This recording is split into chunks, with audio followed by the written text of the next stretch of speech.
Hello and welcome. Thank you so much for joining us for this launch of the State of Climate Action 2025, the most comprehensive roadmap yet for closing the gap in climate action across sectors and the report card on global progress towards limiting warming to 1.5 degrees Celsius. My name is Kelly Levin. I am the Chief of Science, Data, and Systems Change at the Bezos Earth Fund, as well as the co-director of the Systems Change Lab, and I have the pleasure of moderating today's event. The report is published under the Systems Change Lab, which is a virtual situation room designed to track progress and spur action towards limiting warming, halting biodiversity loss, and building a just economy. We're delighted to co-host today's event with a number of phenomenal partners, the Bezos Earth Fund, Climate Analytics, Climate Works Foundation, the Climate High Level Champions, and World Resources Institute. And on behalf of all of us, a very warm welcome, and thank you so much for being here. With that, let's take a look at today's agenda. We'll begin with a keynote from Jennifer Morgan, who is currently serving as a senior fellow at the Fletcher School of Law and Diplomacy at Tufts University and as a fellow at the Hertie School of Governance in Berlin. Then authors of the State of Climate Action report are going to share key findings and insights, followed by a terrific panel discussion moderated by Helen Mountford, who is president and CEO of the Climate Works Foundation. Then we're going to wrap up with a Q&A, so please feel free to put your questions using the Q&A feature throughout the session. Now, it's my tremendous pleasure to introduce Jennifer Morgan, who many of you know, a globally recognized leader and expert with over 30 years of experience in international climate and energy policy, diplomacy, civil society leadership, and most recently, she served as the State Secretary and Special Envoy for International Climate Action for the Federal Foreign Office in Germany, a position where she spearheaded the development of Germany's climate foreign policy. She led delegations for many different international negotiations, including COP27, COP28, COP29. Jennifer, huge thanks for joining us. Welcome, and over to you. Oh, thanks so much, Kelly. It's a real honor to be here with all of you. And I just want to say, especially in these times, having such solid analysis and research is paramount. And I'm very grateful to all of the institutions that have published this year's State of the Climate report. It's so important to have transparency, to have accountability on what has been done, and the report provides that very strongly. And it's also, I think, more than ever important to have an evidence-based approach on how to accelerate change in the future and how to scale it up. And this report, I just think it provides that. It's a roadmap really for decision makers on the national level going into this year's COP in Belém, also institutions, how to focus resources, the time, and the political capital in the future.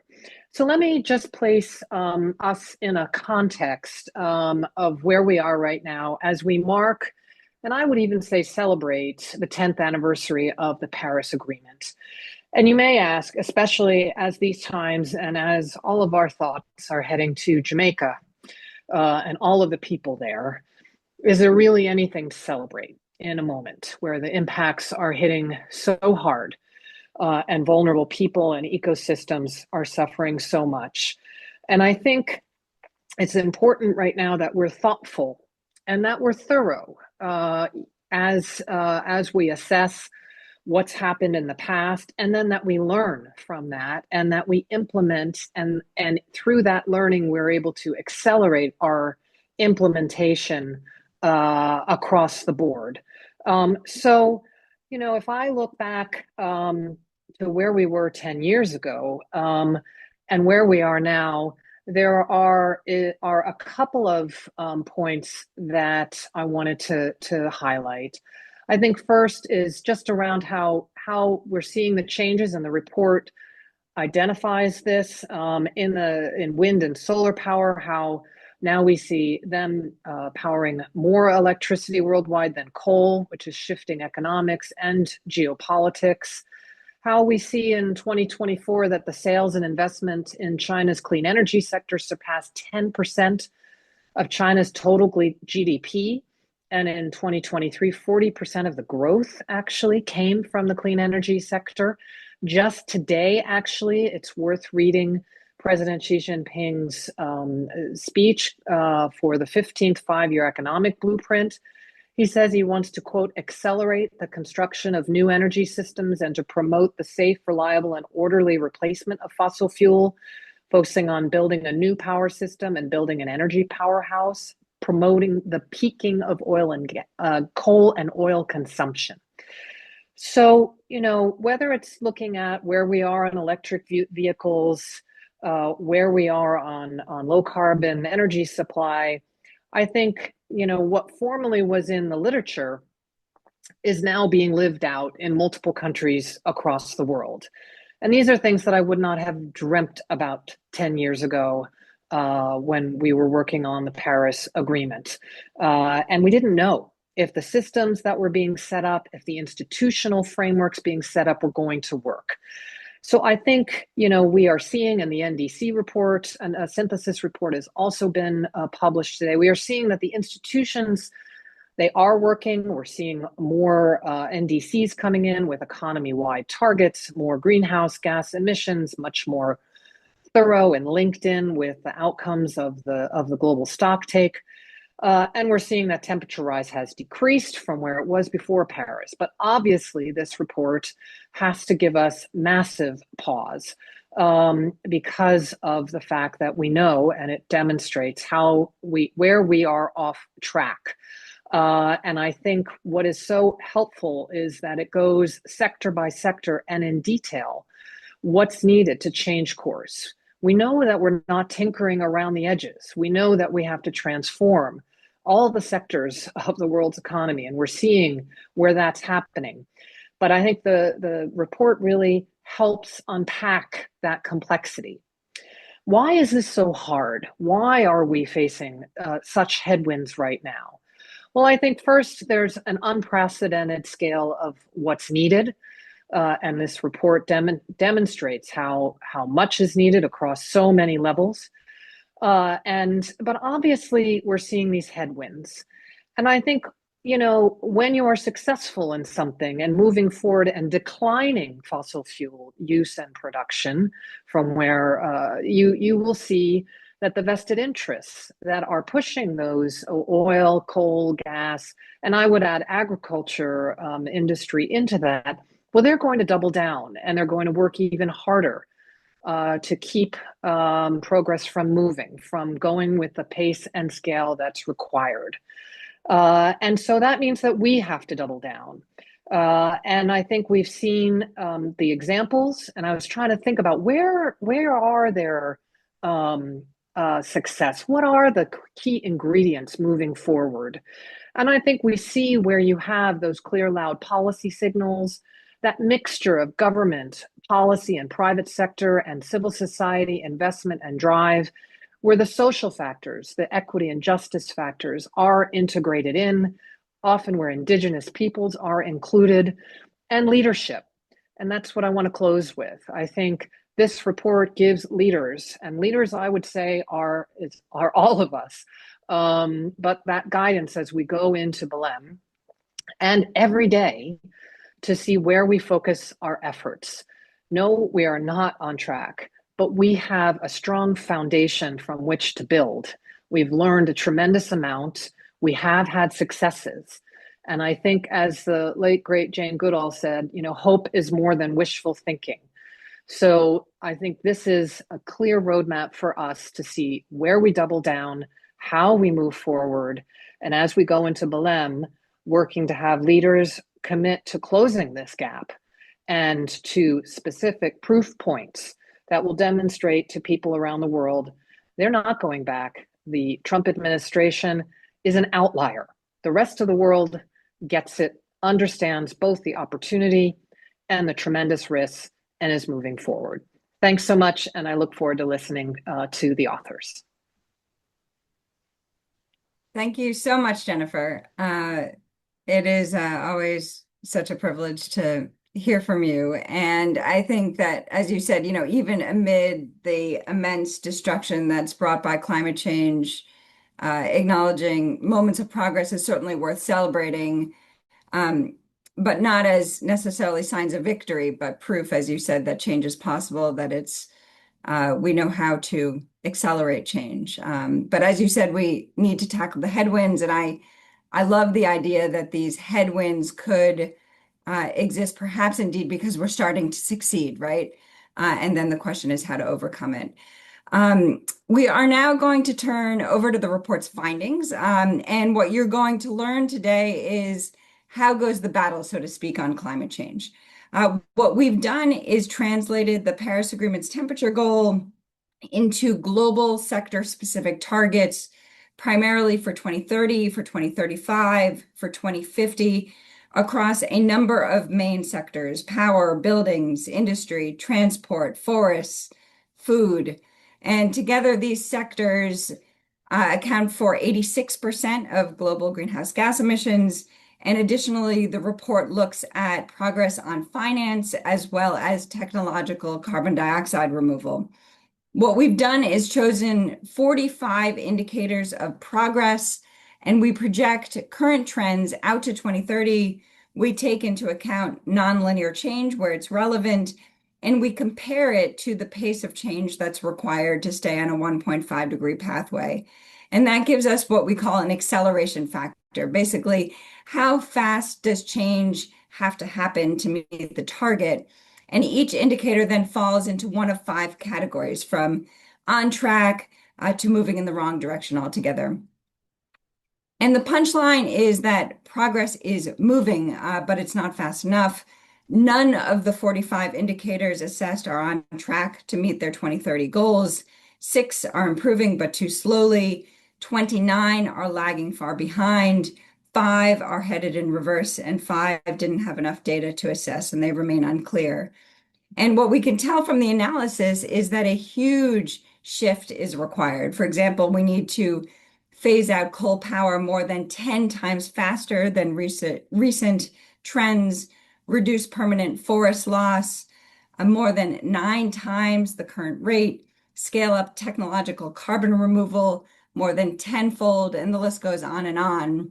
But what you're going to hear from my colleagues is that change can happen fast, and we're seeing proof. Private climate finance is surging, solar power is breaking growth records, and innovations like green hydrogen are moving from promise to progress. And the question isn't whether change can happen, because we're seeing it happen. It's really whether we can make it happen in time. The global stocktake showed in no uncertain terms that current efforts aren't yet aligned with the Paris goals. And the analysis that you're going to hear about today builds upon that assessment.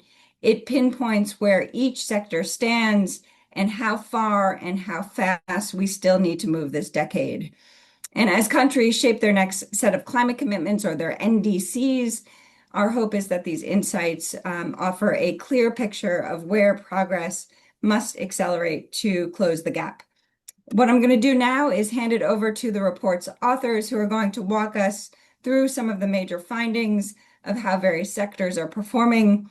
First, over to my colleague, Joel Jager, a senior research associate at the World Resources Institute. Joel, over to you. Thanks. Thank you, Kelly. So we're going to start with the power system because it's responsible for about a quarter of global emissions. Shifting to clean power will also make it possible to decarbonize other sectors that depend on electricity, like buildings, industry, and transport. One of our most worrying findings is that efforts to phase out coal power are still well off track. As you can see on the graph on the left, coal's share of global electricity generation has slowly fallen in recent years. But to limit global warming to 1.5 degrees Celsius, it'll have to decrease more than 10 times faster. That's roughly equivalent to shutting down one average-sized coal plant every day from now to 2030.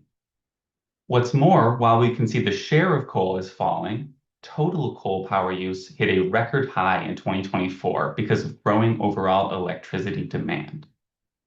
Coal is the most polluting fossil fuel, but it will also be essential to phase out gas power. Building out new gas infrastructure would lock in emissions for decades to come. The share of gas in electricity generation needs to drop 7 times faster.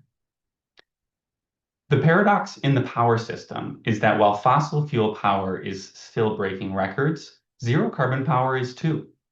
Last year, the world added more solar and wind power than ever before. These technologies keep outperforming expectations. In fact, solar has been the fastest growing power source in history. But even breaking records isn't enough. Rising overall electricity demand means that the growth in new solar and wind doesn't necessarily replace existing fossil fuels.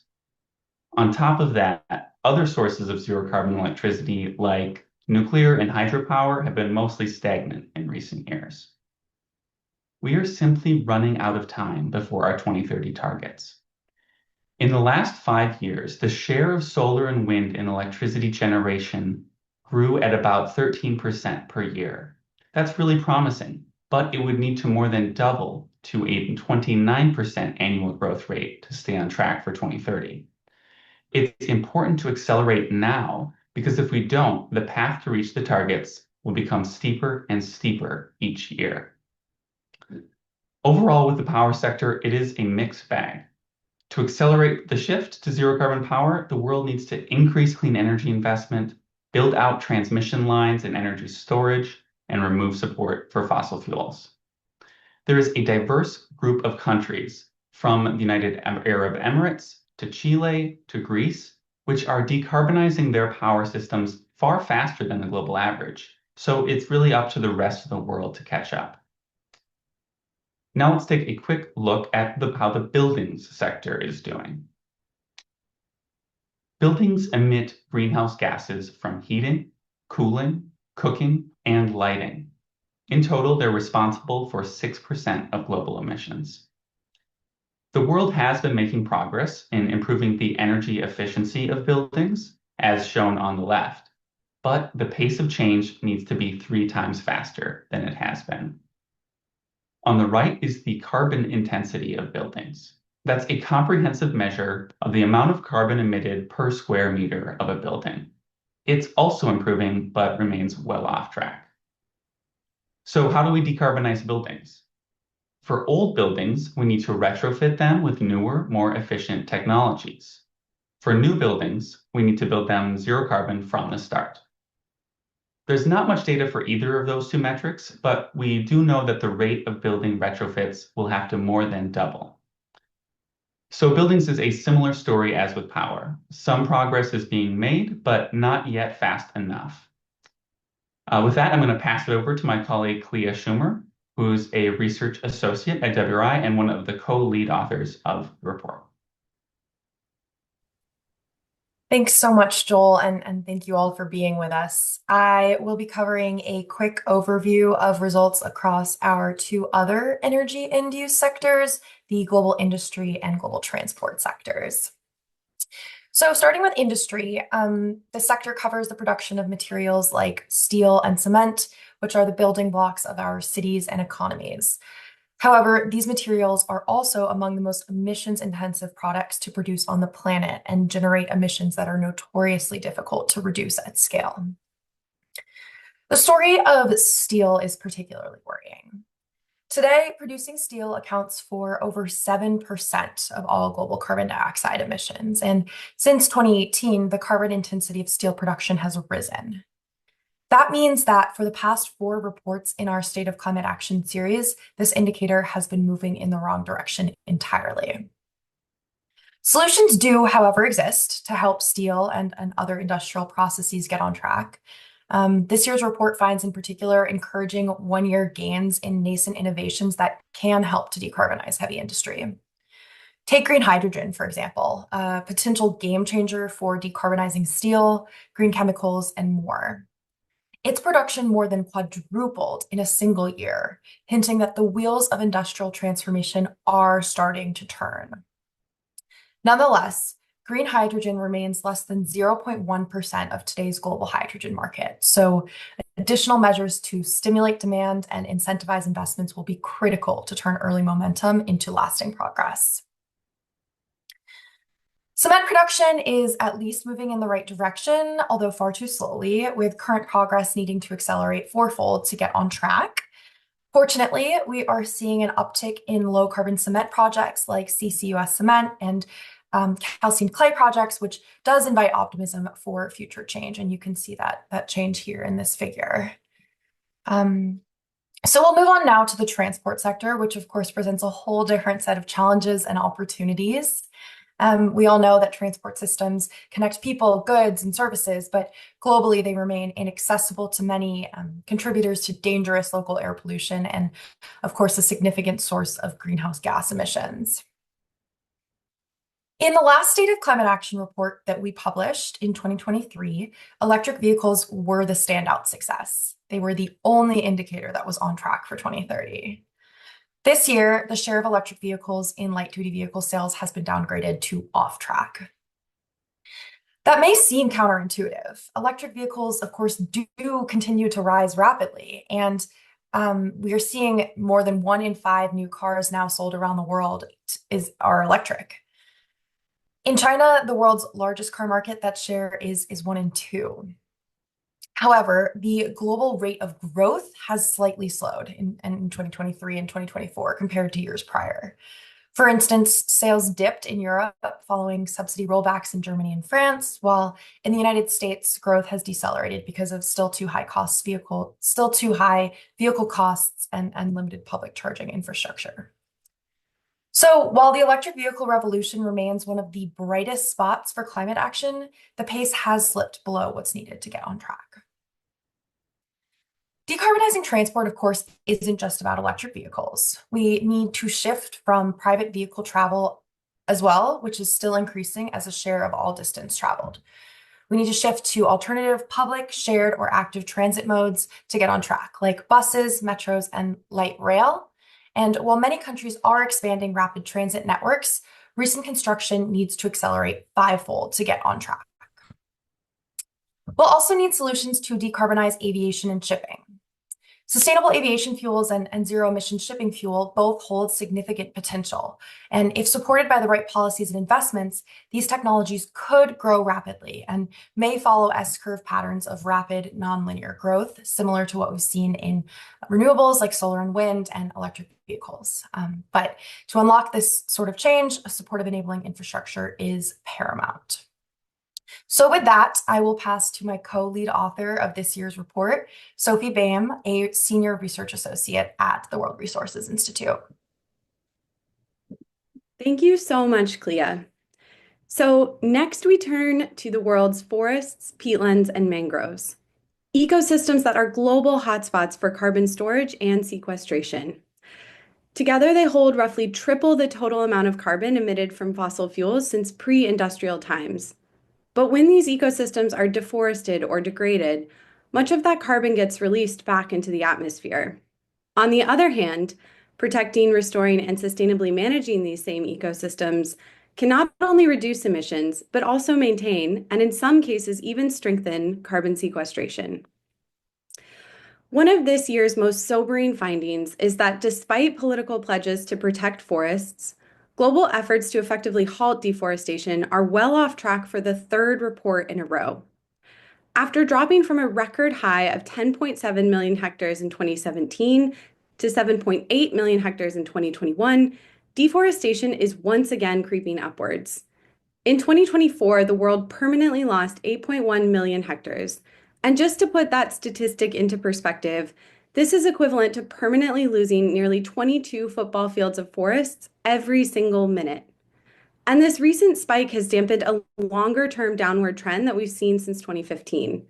So to get on track for 2030, deforestation now needs to decline 9 times faster. Among the 10 countries with the highest deforestation levels, we find that most have seen lower rates in recent years than those observed about a decade ago. but none have achieved consistent year-on-year declines. Still, we are seeing some promising progress in Brazil, where deforestation has fallen by about 25% since 2022. And this drop has coincided with concerted government efforts to protect Brazil's forests. But for the remaining 5 indicators, progress remains largely unchanged. Mangrove losses are still ticking upwards.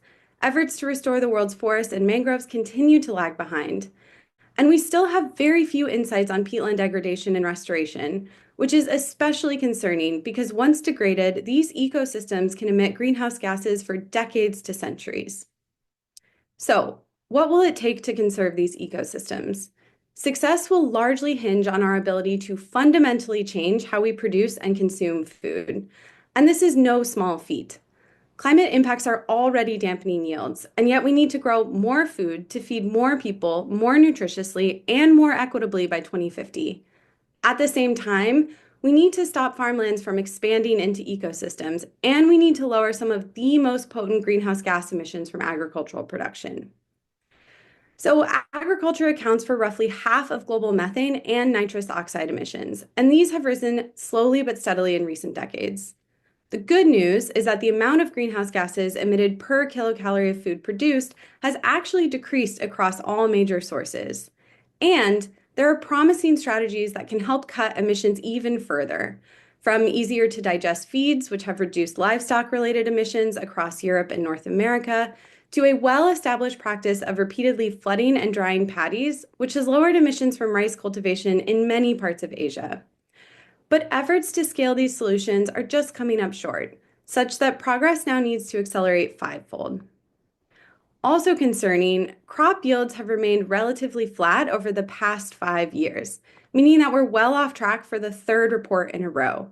Crop yields per hectare now need to increase 10 times faster. And efforts further down food supply chains aren't faring any better. Food loss continues to rise. Data on food waste are still far too limited to assess progress. And regions currently consuming high amounts of beef and lamb, which are primarily in the Americas, Europe, and Oceania, have barely moved the needle in shifting to healthier, more sustainable diets. Per capita ruminant meat consumption, for example, has fallen by an average of less than 1% per year since 2018. And so on that note, I will hand it to my co-author and senior climate and energy analyst at Climate Analytics, Neil Grant, to walk through our findings on technological carbon removal and finance. Thank you so much, Sophie. So as we've seen, rapidly reducing emissions across all sectors remains the most immediate priority. But we do also need to scale carbon removal. This is for 2 reasons. First, to counterbalance emissions that cannot be brought to zero. For example, we're unlikely to eliminate all methane emissions from agriculture. And secondly, to provide net negative emissions. We know that the world is likely heading towards an overshoot of 1.5 degrees. And in that case, we need to do all that we can to minimize the magnitude and duration of this overshoot and bring temperatures back below 1.5 degrees before 2100. And carbon removals will play a key role here. Now, exactly how much carbon removal will be needed to keep the Paris Agreement limit within reach ultimately depends on the magnitude of emissions cuts over the next few decades.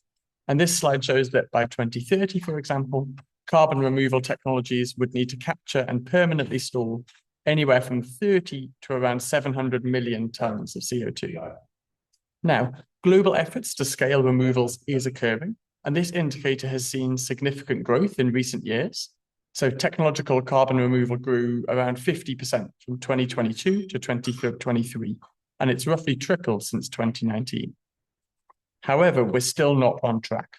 These technologies are not close to mainstream breakthrough, and the total amount of CO2 that they captured and stored in 2023 is still less than 1% of what would be needed by 2030. Getting on track with these benchmarks would require technological carbon removals to scale more than 10 times faster, which is the equivalent of building 9 of the largest direct air capture facilities currently under construction, and doing so each month until 2030. Finally, we're going to turn to discuss finance, which saw one of this year's brightest spots in the report. We look at private climate finance first. This rose so sharply that global efforts to mobilize these funds, which were previously graded as well off track in the state of climate action, are now only just off track. Between 2022 and 2023, private capital grew by over 40% to a record high of $1.3 trillion. And even better, these gains were occurring across multiple regions, and they were driven by a wide range of different actors, which is really exciting because it signals real, broad-based momentum in the private sector for the energy transition. But this growth in private investments is only part of the story. It's equally critical that public finance shifts to align with the Paris Agreement. And here we find that progress seems to have stalled and may even be starting to backtrack. So global efforts to mobilize public finance are well off track, and they saw a significant worsening relative to recent trends, dropping from 740 billion in 2022 to 650 billion in 2023. And at the same time, the world has seen a troubling rise in public finance for fossil fuels. This is precisely when we most need this support to decline. Since 2014, total public finance for fossil fuels has increased by around 75 billion a year and reached 1.5 trillion in 2023. This is completely unacceptable given governments' commitments under the Paris Agreement. Public funds should be driving decarbonization, not propping up fossil fuels. And governments must course correct immediately to shift public finance away from fossil fuels and towards climate solutions. And with that, I will hand back to Kelly. Terrific. Thank you so much. So here is the picture that sums it all up. And you might be asking, where is the green check on track? And it's not here. It's clear that delay is really the defining trend here. It's not to say that there aren't flickers of momentum, as my colleagues talked about. We see technologies like green hydrogen, like technological carbon removal, like electric trucks, see some of the most impressive one-year gains. And there are some more mature technologies like EVs and solar and wind that have achieved really remarkable gains, and they're capable of even greater acceleration if we create the right supportive environments. But as you can see here, it's not adding up. We're falling behind. And some of the most consequential measures, like phasing out coal or halting deforestation, which is, irreversible, ending public finance for fossil fuels, we're really barely moving the needle on them. If we go to the next slide, please. I think just in closing of this presentation piece, it's worth noting that the Paris Agreement hasn't failed. It has mobilized nations, it has mobilized markets, it's mobilized movements, and we've gone from pledges on paper to progress that you can actually measure in gigawatts, in new industries created, in lives improved, and at the same time, we know that progress isn't the same as success, and we have a long road ahead. We hope that this report does its small part in helping chart that course forward. And if you want to learn more, here are all of the details. And we're going to now turn to a phenomenal panel who's going to explore some of the report's themes in more detail. And it's my great pleasure to introduce the wonderful Helen Mountford, who is the president and CEO of Climate Works Foundation, who's going to be moderating this panel. Helen has, 3 decades worth of global experience on climate and economics and think tanks and corporates and foundations and civil society. Before joining Climate Works, she was the vice president of climate and economics at WRI.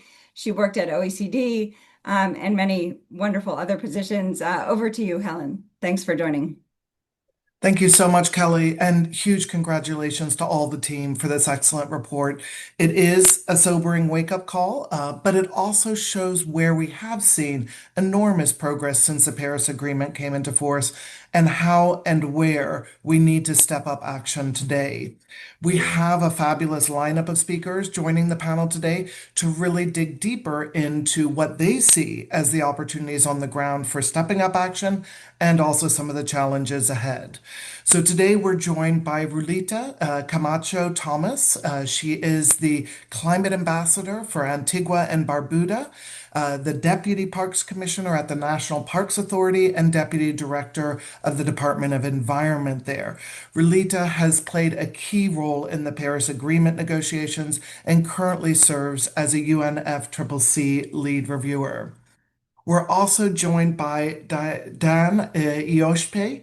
He is the climate high-level champion for COP30 for Brazil. He is also the chairman of the board of directors of Iospe Maxion and serves on a number of other boards. In 2024, he chaired the B20 in Brazil, so has strong connections with business and subnational governments and understands what's happening on the ground there.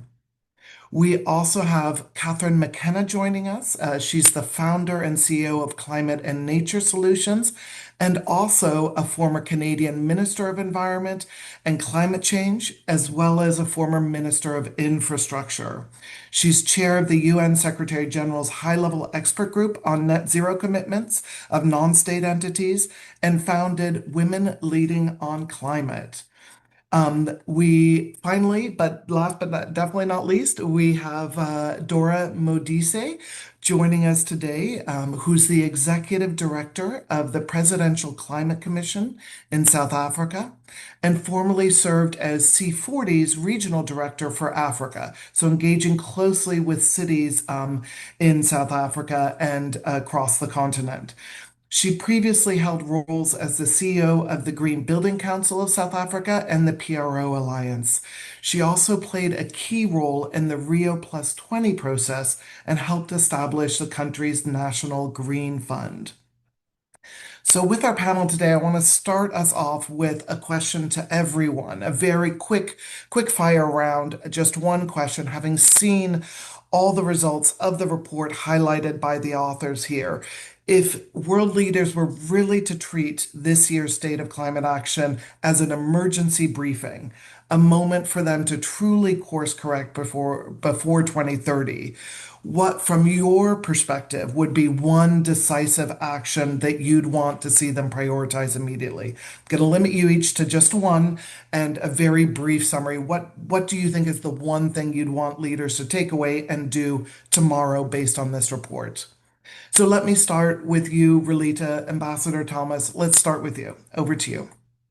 Thank you. And if you'd allow me just 30 seconds to reflect on what my colleagues, family, and friends in Jamaica are facing as we speak, when this is a significant impact. And I would like to preface my comments on what world leaders need to do, because this is what we face.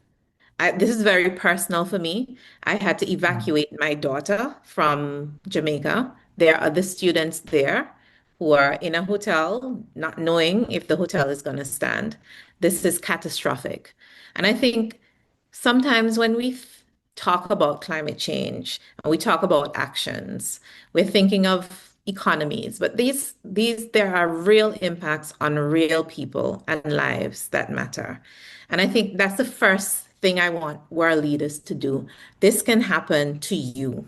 And I think sometimes because the impacts aren't happening where the action needs to be taken, then it's kind of removed. But to answer the question, it's a issue of reprioritizing and looking at our economic development. Solving climate change is an economic issue. It is to change how we think about economic development and the models and the processes we use to prioritize where financing goes and who pays for what. I would like to take it back to basics. The polluter pays principle is not being respected. And this is the issue. This is the primary issue that we have here. And it goes back to our circumstances and with respect to the economic drivers of this world. And if we don't shift our economic development away from a linkage to fossil fuels, if we do not have a different type of revolution economically, then this will continue to happen. It is not an easy fix. We have been skirting around this problem. We have been trying to throw money at it. It needs a different level of commitment. And that has to be a global driver that the leaders in business, in the private sector, in philanthropy, and in government need to take action. We have been talking about it, we have been paying lip service to it, and we can see now in the NDC reports, in this report, that we are only talking. We are not really taking action. And I'll leave it right there.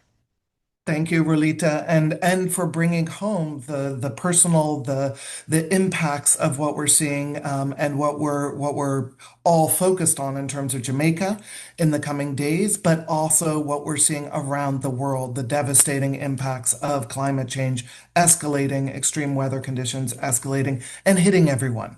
It is personal to all of us, and wishing everyone well there in Jamaica as we go through these next few days. But also the importance of a different economic perspective and really shifting to take responsibility for this in a different way. Let me pass over to you, Catherine. Over to you on what would be the one thing, one decisive action you'd ask governments to take today. Well, first of all, I just want to say totally with Rulida. While some people say that humanity isn't threatened by climate change, in fact, today, if you look at the New York Times, we're seeing that actually humanity and people are affected, and we cannot make generalizations when people's lives are actually at risk and people are dying from climate change and being completely impacted by the effects.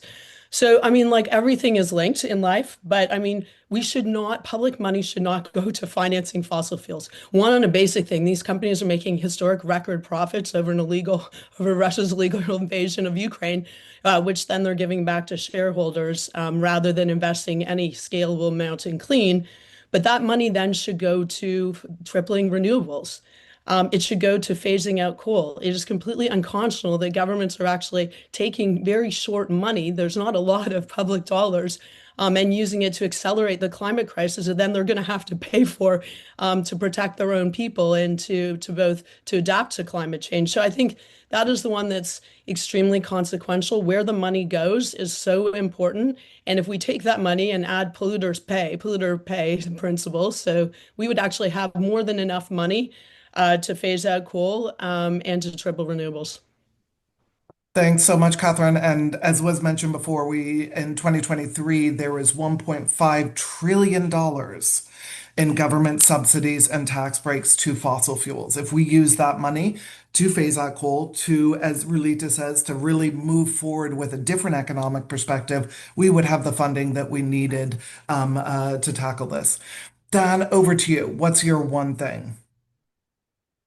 Well, thanks for the invitation to be here with you, and congratulations to the authors, to Jennifer and Kelly, and my solidarity to Ambassador Thomas. I'm from Porto Alegre here in Brazil, where we last year were more than 1 month underwater with 1.5 million people. So this is really happening frequently all over the world, unfortunately.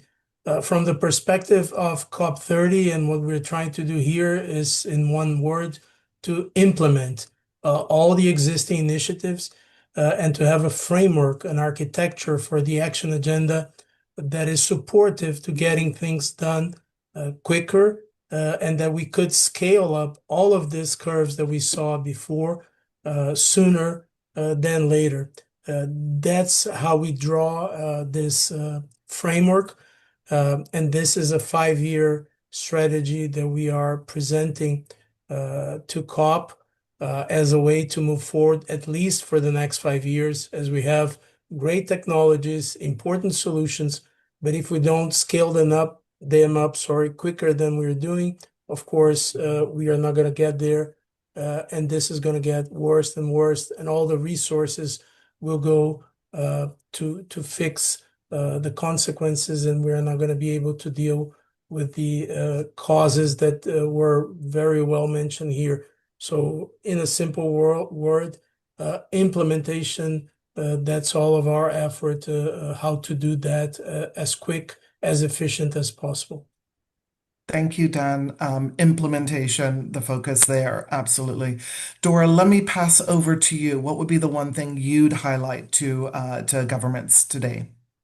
Yes, thank you very much, Helen, and congratulations to the team on a job well done with this report.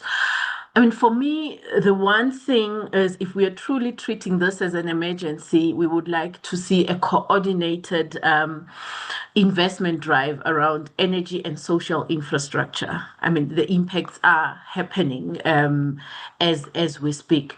So similar to what we've seen during COVID time, we saw a very coordinated approach towards COVID vaccine rollout globally because it was a drive that was for public good and it was meant to protect us all. The climate emergency is the same. So, but for some reason, we are not seeing the same globally coordinated effort towards that. So for many countries, and certainly developing countries like South Africa, we are no longer facing a bottleneck around vision or policy. All of that is in place. The plans are in place, and we know what needs to be done. The main impediment is access to affordable and predictable capital that allows us to implement these transition plans. So how do we then put in some efforts into de-risking and crowding in both private and public capital? I was encouraged to see in the report that there is a steady increase in private sector financing. We've also seen the same here in South Africa. We just concluded a climate finance flow report for 2023, and we've seen that private sector investment is increasing.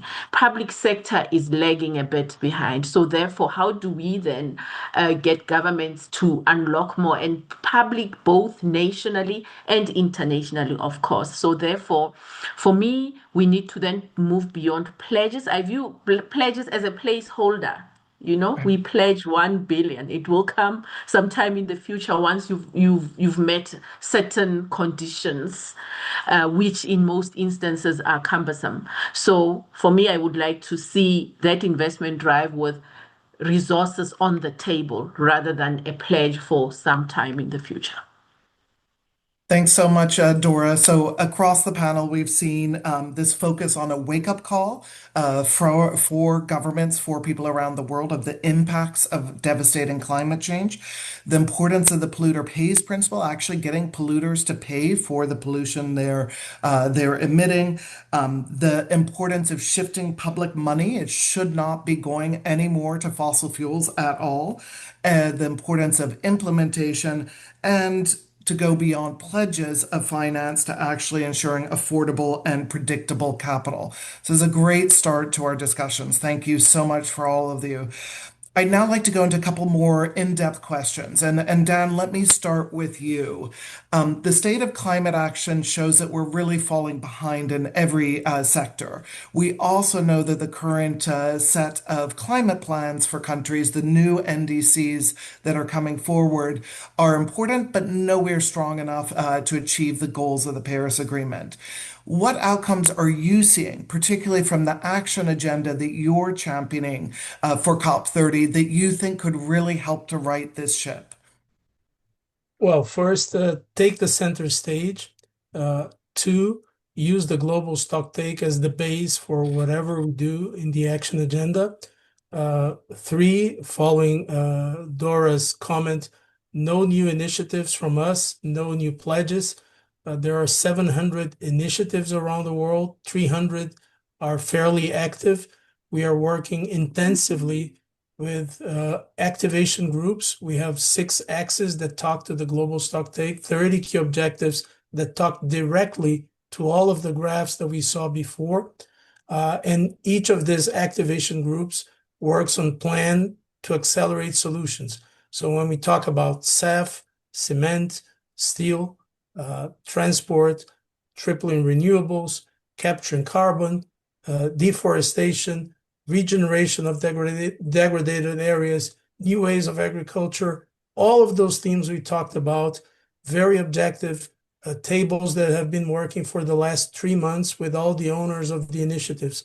Final point, continuation. This cannot stop at the end of every COP and that come back 6, 7 months later in a completely different way. So amazing work done in the past, this great inventory of initiatives. How do we make them to bear the fruits quicker through this framework? So we are trying and working to make this a continuous effort so that on November 22nd, when we're done with COP, the group is still there and the plan to accelerate solutions use all of the calendar that we have throughout the year of COPs, of climate weeks, of gatherings like Bonn and others to continue to work diligently on extracting roadblocks 365 days per year. That's our contribution to this process. Thank you, Dan, and very much resonates what we were hearing from Dora on not new commitments. Right now, we need to really implement what's already been committed. Thank you. Rulita, let me pass to you. We have heard that there's some positive signals in terms of private finance for climate action, but we need a lot more in terms of finance. This is a major priority for developing countries, for emerging economies to respond to the climate crisis. What are some of the near-term opportunities you see that could help unlock climate finance, especially for small island states like Jamaica, like Antigua and Barbuda, others that are being hit so hard by the climate crisis? And how can we do this at the scale that's needed? So let me start my comments on scale. And so we are small islands, and the definition of scale, we don't have economies of size, right? So when you're talking about investments and return on investment, sometimes we don't have these types of bankable investments. Secondly, our vulnerabilities mean that investments are very, very high risk. And one of the things that we could do to unlock additional financing that goes exactly to where change matters is by utilizing the multi-dimensional vulnerability index in terms of allocating financing. It gives a better measure, a more real measure of where our vulnerability is. The second thing I think we can understand is that for small island and developing states like Antigua and Barbuda, all investments are not going to have a return on investment. It is our situation. When we are in a tipping point situation where we are breaching thresholds, and it means that for survivability, we'll just have to make investments to ensure people survive. It is not anything that is financially viable. It is just about human rights and justice and survival. And so those are the two things that I think that would unlock additional financing at scale. One, the recognition that the formulas that exist to calculate what is viable needs to be interpreted to our specific vulnerabilities, and there needs to be a better understanding. And secondly, there must be an understanding that every investment is not going to have a return in our circumstance because of our vulnerability. Thank you. Thank you so much, Rulita, and importantly, highlighting the kinds of finance that are needed for those countries that are so vulnerable. It's not going to be a return on investment, but it is absolutely essential for human rights. Catherine, let me turn to you because an interesting insight from the report is that while there's been some important progress in scaling up some of the zero carbon technologies, the world has really not been moving the needle anywhere near fast enough on phasing out coal, on halting deforestation, and as you already mentioned, ending the public finance to fossil fuels. So, from your experience in launching the Powering Past Coal Alliance and as Environment Minister in Canada when you adopted an ambitious climate levy, you know exactly how politically challenging these shifts can be. How can we actually make them happen now? How can we get the real progress we need? Well, I don't want to go into the last question, but I mean, leadership is a thing. I've seen political leaders come and go, especially over the last 10 years. But climate change doesn't care. It's right now, it's continuing to accelerate. It's not a political issue, it's a physics issue. And so, I mean, I think we really need leaders to read this report. And I will just highlight, like, thank you very much to everyone at Systems Lab and beyond who did this because it's so critical. Because in my report, we do reference this, and I'm like, spoiler alert, we actually have one recommendation. The focus is on non-state actors, so cities, regions, corporates, and financial institutions. But we say they need to lobby governments to do real things like these, like everything outlined in this report, depending on their country's circumstance. And so, I mean, when you talk about powering past coal, I mean, all of these things require different elements. And that's what's great about this report because it talks about how phasing out coal is a technology issue. It's also a finance issue. Also, it's addressing grid issues. So all of those issues need to be solved, but you need to tackle, when you have a problem, you need to say, what is the end goal? And then you just work out what you need to do. And these things are not impossible. It's just, to be honest, it requires courage and will. And if you're in a developing country, it requires money. But we have money. So when we started powering past coal, I mean, we said it's not a money issue. Yes, it is extremely expensive, but the costs of climate change far outweigh this. And given how critical phasing out coal is, if we can't do that, we're not tackling climate change. We now need to put our heads together and do this. And progress is real, and we've seen this, but we need to accelerate it. So every leader should just focus on getting the outcome we need, but we're lacking in courage. We're lacking in leaders. The people are making excuses. As I say to folks, hard things are hard. So just step up and do the work now. Thanks so much, Catherine, for highlighting that importance of leadership and courage, but also the important role that others, not just government leaders, but corporate leaders, civil society leaders, finance leaders, can play in actually pushing governments to do the right thing. We know what it is. We need to do it. Thank you. Dora, let me pass over to you now. 2024 saw truly record additions of solar and wind generation, as Joel mentioned. At the same time, we also saw a record rise in electricity demand, and this has helped drive the surge in coal consumption as well. I know this is a challenge in South Africa, and you're really taking on and facing some of these pressures. In your experience, what are some of the main barriers to building a more resilient carbon-free grid, and what do you think we can do to tackle these more effectively as we go forward? Yeah, no, thanks. Firstly, looking at the barriers, we have structural and institutional barriers at the moment. Firstly, aging grid infrastructure, but then also a utility model that was never designed for decentralized renewable energy generation. So our grid is still very much more than 90% centralized coal-based type of transmission systems.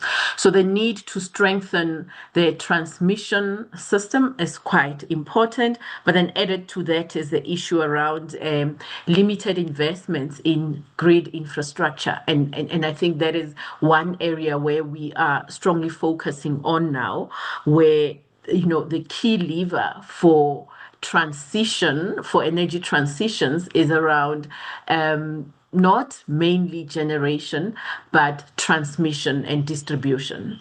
How are you then going to distribute a different source of, especially electricity, than the way we've been doing it? And on a more positive note, we've seen some market reforms. Firstly, in the unbundling of the main utility in South Africa that we have the Eskom that's being unbundled now, such that it allows for multiple actors and opens up the generation space to municipalities, to private sector, and also to just business generally. That has got its own challenges in terms of at what pace do you open up the generation? Because the pace also has to talk to the structural issues that I've mentioned around grid infrastructure. So there is that check and balance that is currently underway with the new transmission company that's been established.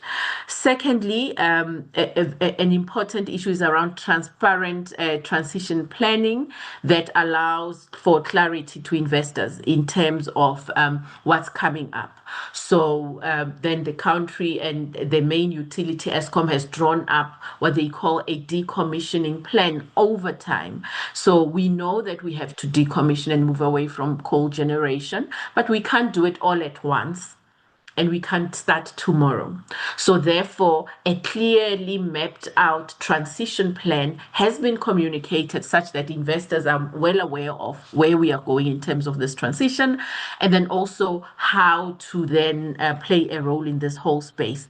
That then immediately links up with the issue around partnerships, targeted partnerships. And for South Africa, it plays out very clearly in the Just Energy Transition Partnership that we currently have going, which has really forced conversations between multiple implementers, including funders, and ensuring that everyone that has a role to play, from funders that have pledged their resources, that ranges from grants to policy loans to conditional grants and full loans altogether, have really worked together to really map out what this transition is supposed to look like so that everyone understand what their role is. But like we said even earlier, whatever has been pledged in there is still not enough in terms of what have been modeled on the work that needs to be done. And the plan is that now the different investors will be able to then see and be able to really come in and play a role. So ultimately, for us to arrive at a grid that is carbon free, we need to ensure that we move a bit faster in terms of generation reform. And generation reform translates to how we reform the transmission and distribution. And all of those initiatives requires significant capital injections. And those capital injections will not come from one source. Yeah, thanks. Thank you, Dora, and for sharing what's happening there in South Africa. As you said before, the plans are there, the transition plans worked this through, and now the point is to invest behind it. But great to hear what's happening with the utility reform in South Africa with Eskom there. Now, let me go to a second round of questions, and I'm going to ask everyone to be quite brief here. I want to start with you, Relita. In 2024, average global temperature rise exceeded 1.5 degrees Celsius for a full year for the first time.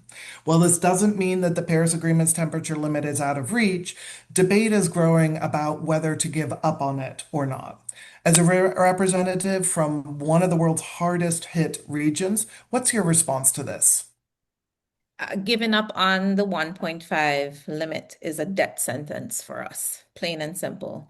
And not just a death sentence in terms of human lives, but our economy and our existence as a people and a culture. So I would say to you, definitely not. I would also like to point out that I was a part of these initial negotiations, and there is a possibility for overshoot and return. So while we are overshooting, I think we have to keep in mind that there is opportunity to return. However, it needs global level shift. All the panelists here have pointed out the elements of what that transformation will need. I have said in the beginning that this will need transformational thinking. It will need a new industrial thinking. It's the new industrial revolution that we have to take on. It has to be coordinated. So us as small islands are beholden to the actions of big emitters. However, we can tell you what the impacts are. If we overshoot too much, all of us will face impacts. This is about human existence and us as humankind thinking, using all of these talents that we purport to have, and we will be held accountable for the actions that we are taking now. This is the time to rethink this. The delay means that the actions have to be more drastic and more concise and more focused. One more thing, and I know you said to keep it short, but what I would like to say is that we need to reflect on mistakes that we've made in the past, right? The discussion has been uncoordinated, and we require global leadership. Global leadership and courage, I think one of my panelists said, and this will need those who have paid lip service to this issue will need to take the lead. We are all human beings. All our governments are under pressure from our population. And I would argue that as climate pressure increases and spreads globally, that more and more our populations will come under pressure and will pressure our governments. There is a solution. If we all take climate action combined, we can all together solve this problem. The multilateral process will be important to be maintained. And in the context of the global situation that we face, I think that will be essential to realize that individually we cannot survive. Yes, we will make short-term profits, but in the end, we will all be destroyed if we do not have this earth to rely on. Thank you, Relita, and for that very clear response that we should not be giving up on 1.5 degrees Celsius. This is about human existence, and we need the kind of global leadership to really tackle it. Thank you. Dan, very briefly for you, you've been championing the COP30 action agenda, and through this, you're meeting people around the world, corporate, subnational leaders, others in Africa, Asia, Latin America. What are some of the most promising bright spots that you're seeing in terms of the implementation agenda and how they can help us get back on track for 2030? Oh, I would say that recovery of degraded areas seems to be a very important route. And of course, Brazil, as an example, brings huge scale and perspective to that. The issues that we already talked about today, solar, land transport, SAF for airway, maritime, cement and steel, those are all very important, and we have technological solutions there, and we need to make it work. Then on the African side, the access to energy, if I'm not wrong here, correct me, around 600 million people still out of the grid, and 900 million people with a clean cooking subject where we can really make a difference as well if we work together.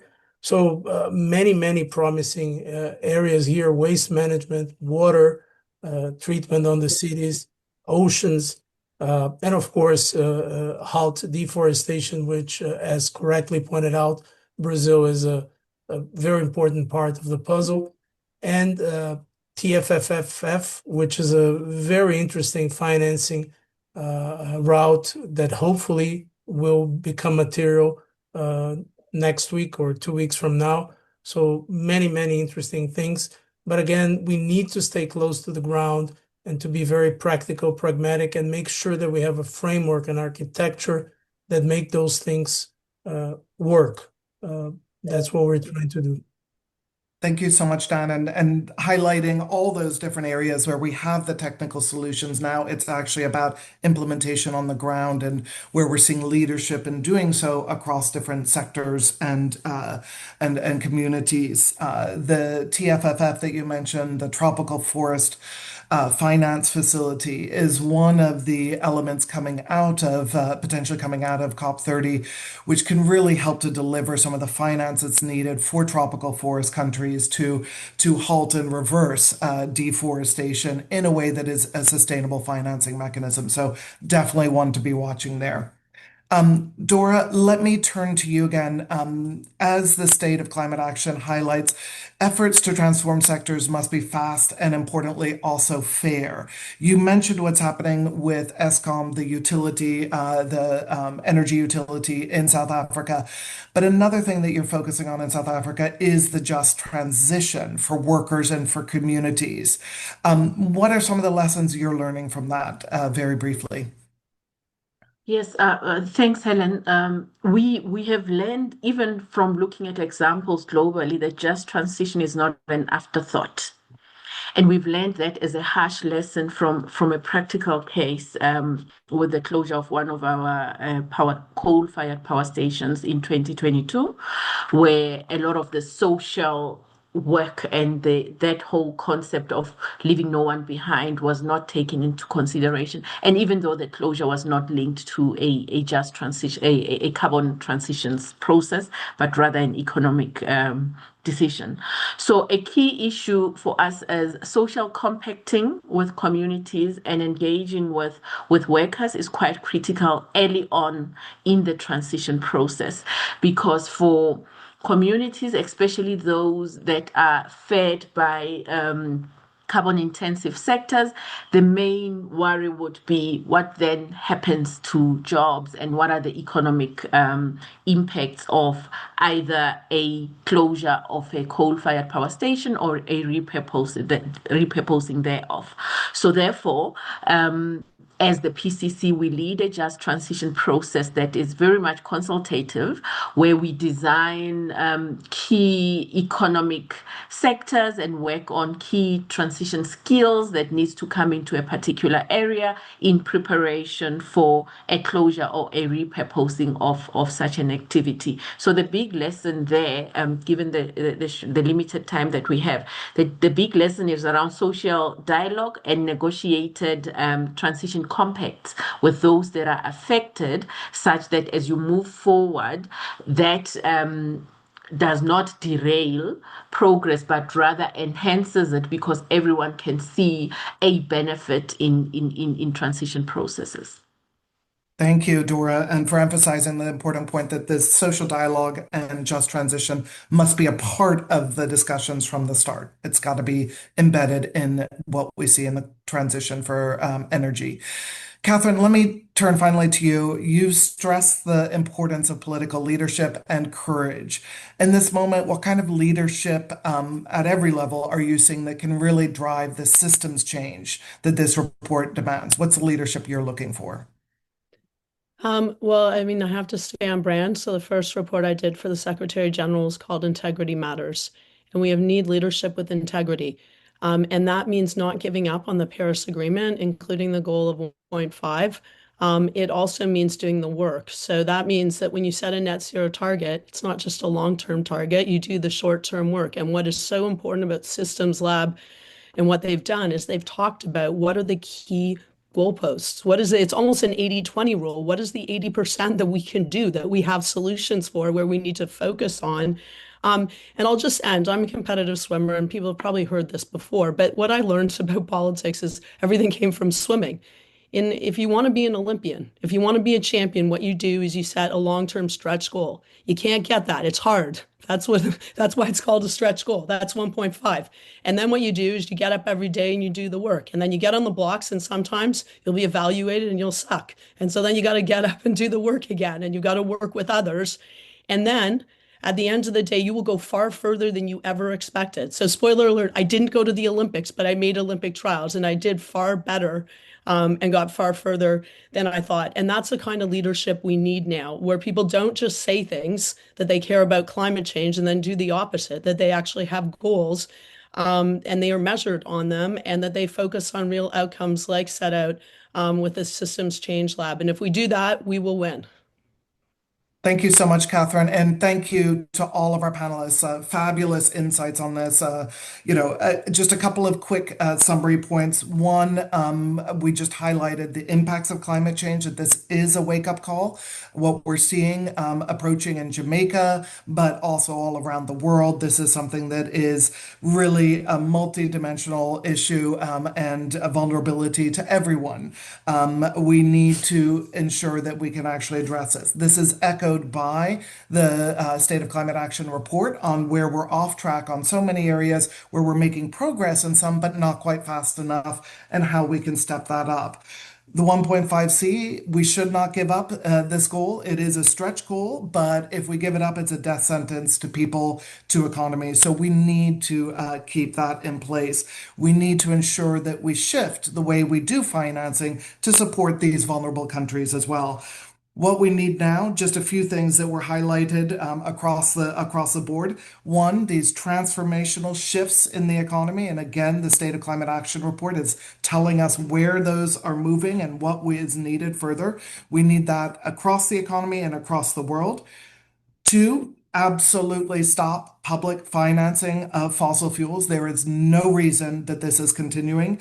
And at $1.5 trillion, that money could be much better used. Those public funds could be much better used, including in number three, the investments that we need in the transition plans, in the infrastructure, in clean and renewable energy, electricity, in deforestation, in food and agriculture. We have the solutions. We know what to do. Now we need to really focus on the implementation, not new commitments, but implementation. And finally, just this important message of the leadership we need globally, the courage that we need with integrity, and standing up for what people are saying. Let me stop there. Thank you so much for the panel, for all these insights, and for a number of examples of where we're seeing this happen on the ground with just transition, with social compacts, with exciting initiatives at the local level and with corporates. But let me stop there and pass back to you, Kelly, for any questions there might be. Terrific. Thank you so much to Helen and fabulous panel. We have a fantastic list of questions that are popping up, and feel free to add some more. If folks could be as brief as possible in their remarks, that would be great, just so that we can get through a bunch of them. Neil, I want to start with you. We heard a lot about the 1.5 degree limit. Can you talk a little bit about why we still focus on this target in the report? Absolutely. And there's not much I think I can add to the excellent remarks from our panelists so far. Why do we focus on 1.5? First off, because it would be an act of cowardice to give up on 1.5. As Rolita said, as others said, 1.5 is an existential threat for many. I think there are many who would say, 1.5 is radical. Why don't we focus on 2 degrees instead as a more pragmatic solution? And I want to say that there's nothing pragmatic about accepting a world with warming larger than 1.5 degrees. There's nothing pragmatic about accepting a world in which small island states are going underwater, in which we're losing ice shelves, in which we're seeing significant catastrophic sea level rise and risk of tipping points. So first off, we focus on 1.5 degrees because we must. Secondly, we focus on 1.5 degrees still because we can. As Rolita mentioned, the Paris Agreement did allow for a temporary and small overshoot of 1.5 degrees. It was not 1.5 degrees or bust. And so as we approach 1.5 degrees, as we meet it, and even if we do exceed it, the goal remains the same, and the actions required to minimize overshoot and get us back down below 1.5 degrees, they remain the same. That's phasing out coal, that's ending deforestation, that's electrifying our end-use sectors. All the different benchmarks which the State of Climate Action report is highlighting, those actions remain the same, and if anything, they become more important and more urgent. And so that's why in this report, we continue to focus on 1.5 degrees. Terrific, thanks. In some ways, Catherine, this is kind of like your stretch goal analogy, and just moving over to you with your swimming goals. I'm wondering, governments, non-state actors have set many goals over the years. Can you talk a little bit? We had some questions come up around accountability. What recommendations do you have in terms of how you hold these various actors accountable to the many pledges over these years? Well, in the report that I'll be releasing next Monday for the UN Secretary General, I do a retrospective of the last 10 years. And if you talk about net zero, it didn't exist as a concept 10 years ago. It wasn't a thing. And since that time, there have been so many different voluntary standards that have come up. And also there have been governments who have set multitudes of policies, I think over 1,000 policies. And I want to shout out, if you want to find out more on those, Net Zero Tracker and ECIU you are putting out an excellent report that actually talk about the progress that was made. And the Paris Agreement is foundational. Of course, we need regulation in the end. That is really important because there is a lack of accountability in some cases where you can set net zero targets, which is great, but you have to do the work. But even if you look at voluntary initiatives, so SBTI, if you're an SBTI company who has a goal that's aligned with 1.5, you have done far better than companies that don't have goals at targets that are, real at all, or even those who have, more credible ones. So I think that the reality is we do need voluntary standard makers who have evolved since the Paris Agreement, as well as groups like Influence Map and others that are actually calling out folks that are not working with integrity are really important. And ultimately, we are seeing a move to regulation. And this has had a real impact because we all know this, and I think it is worth repeating. We were going for 4.6 degrees of warming with no framework. So if everyone could just do whatever they wanted, now we actually have a framework called the Paris Agreement with target called net zero and 1.5. And that is critically important. And now the next decade, obviously, we need to accelerate and actually deliver. And integrity is important. So we do want to see more. There has been a lot of work. While there's been, it's hard. We can sometimes feel a bit down because we've seen them with some net zero standards, in particular for financial institutions, have dropped off. We've actually seen overall other people stepping up. U.S. states have brought the goal, the coverage of GDP back to where it was, over 80% of GDP covered by net zero targets. And we're seeing a lot of great action in Asia and Africa and other places. So we do need integrity. And that is actually, if you want to win, if you are a company that you're listening to this, you want to win, then you should be doing this with integrity, and you should expect everyone else will, which that's why we need regulation. Terrific. Thank you. Helen, finance has come up a lot, but we haven't talked about philanthropy. And I'm wondering, can you tell us a little bit about trends in philanthropy? We know that climate philanthropy has stepped up in a major way over the last few years, but we're in a different moment, right? So can you talk a little bit about how funders are responding in this moment, and how they're thinking through responding and catalyzing action given the challenges that we're all facing? Thanks, Kelly. Absolutely. Philanthropy is absolutely critical. It's small relative to other finance, but can be really critical in helping to catalyze action by governments, by private sector, by communities, and to really catalyze the larger funds that we need to see that the panel and the authors have been discussing. So what we are seeing at this moment, where there's a lot of risk, a lot of headwinds we're facing, is philanthropy is stepping up on climate action. We've seen both in 2024, and it looks very likely in 2025 that we'll have higher levels of philanthropic funding for climate action. It is pivoting. In some cases, it's more about the defense or about the subnational work. Catherine mentioned that, what states are doing, what corporates are doing, and how to support them, even when there may be some green hushing, but they're still doing some of the work. How can we help support that? And also looking at what's happening in other countries and regions. And it's briefly been touched upon, but I just want to say, I mean, I've recently been in Ethiopia for the African Climate Summit, and then also in Asia, and seeing the dynamism and some of the progress that's happening in some of the countries in these regions is really exciting. There, we're seeing some real leapfrogging to get energy access much more rapidly and through renewable energies in ways that we have not seen anywhere else. So the speed with which the uptake is happening, the solar revolution, wind is really fast, but similarly with electric vehicles. I mean, what we're seeing in countries like Nepal, in countries like Vietnam, others, both on EVs and in solar and other revolutions, is really exciting. So I think we are seeing some of that leadership elsewhere, and I think one of the things that philanthropy is looking for is where can we help support and ensure that leadership delivers the implementation that we need, and use that to show the rest of the world what's possible. So While it's not fully captured in some of the global trends that you're seeing in the State of Climate Action report, what we're actually seeing at a country by country basis in some of these emerging and developing countries, I think is really pointing the pathway to the kind of green industrial revolution that actually all countries are going to be interested in seizing in the future. Terrific, thanks. I guess relatedly, Dora, just moving over to you.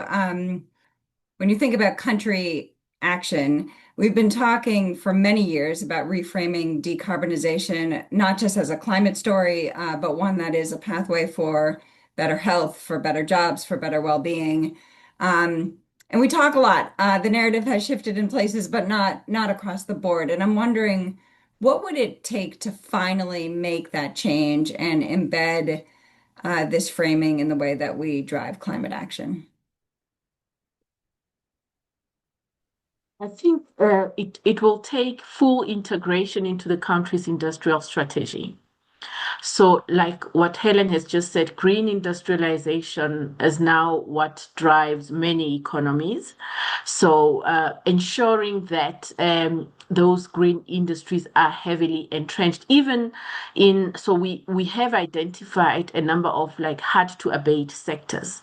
So even in hard to abate sectors, there are pockets of green initiatives that you then undertake in terms of ensuring that those sectors result in minimal or no harm to the environment and people. And then therefore, if that has to be adopted, then what kinds of policy frameworks do we need to put in place to enable that those sectors thrive, and therefore also ensure that the smaller players or small medium enterprises are able to enter the space. So putting those incentives on the table becomes also very critical, because we are where we are now with our fossil fuel heavy economies because of very deliberate policy frameworks that enabled that kind of growth. So for us now to pivot and move towards green industrialization, the frameworks and incentives also have to be quite deliberate in